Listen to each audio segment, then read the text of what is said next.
is it something about me? Marco. He says. Cassandra. I know. Follow me. I know? What an ass. He turns around and walks out of the waiting room and enters a long and narrow corridor. Of course, the walls are painted white. Everything is white at hospitals and care centers. I follow him and nod politely when a nurse passes us. There are paintings on the walls and my shoes click against the polished floors. All of a sudden, Marco stops, opens a door, and waves me in. Please, take a seat. If you want to, you can hang your handbag over there. Thank you. He sits down in his burgundy office chair in front of the computer, and I take a seat in the wooden chair that seems to be intended for patients. He silently stares at one of the screens, clicks the mouse a little, and then scrolls down. Now what? I swing one leg over the other and wait. Is he not going to ask me why I have come? The daylight seeps in through the blinders where a few plants are placed on the windowsill, live plants. The edges of the computer screens are covered with multicolored post-its, and across the room a few odd tools hang on the wall. Perhaps you examine your ears with them. Are you quite finished with your inspection? I startled. I'm not inspecting anything, just waiting for us to get started. Good. He now holds his gaze steady on me.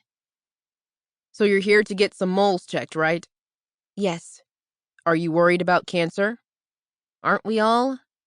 I pull on a thread sticking out from my dress, feeling the need to focus on something other than him so that I don't stop breathing. I like tanning and I would like to have them checked, just to be safe. His eyes dart across my bare skin. Arms, chest, legs. My tight dress only reaches about halfway down my thighs. But I didn't have much choice this morning when I chose what to put on. 28 degrees is far too hot for wearing jeans. Luckily, they seem to have air conditioning in here. He turns his eyes to the screen. I can tell. What do you mean? I can tell you like tanning. Is that supposed to be a compliment? If you want it to be. He takes a few notes and frowns. But you know, not everybody likes the tanned look. Do you?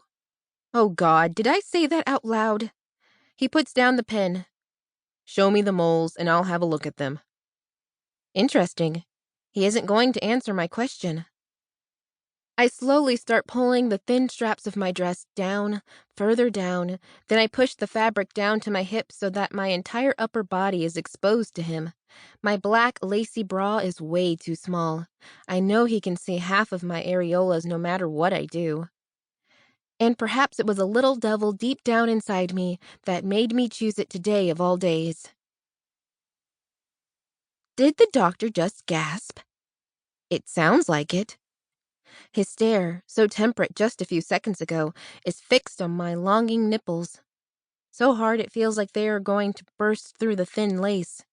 I raise my eyebrow and turn around. The moles are on my back. Of course. A cold fingertip strokes across my neck. I shudder at his touch. Sorry, he mumbles, almost a whisper. Does it hurt?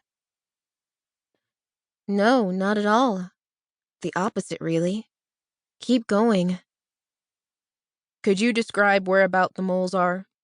One is between my shoulder blades, one is pretty far down, just by the waistband of my panties. And there's a third on my shoulder, the right one. His fingers graze against my skin, stopping a few times but then continuing down my body. I get goosebumps and the hairs on my arm stand up. Suddenly, the air conditioner feels very cold. I stare at the closed door, waiting for Marco to finish up, even though I never want him to. But I need to let this doctor thing go. It's just silly to pine for things you will never have. I should find an ordinary guy. Instead, one who dresses in ordinary clothes, has an ordinary job, and talks about ordinary things. And if I need to bang some fantasy out of my system, we can always play some sexy games in bed. Perhaps roleplay is something for me. No, this is nothing to worry about.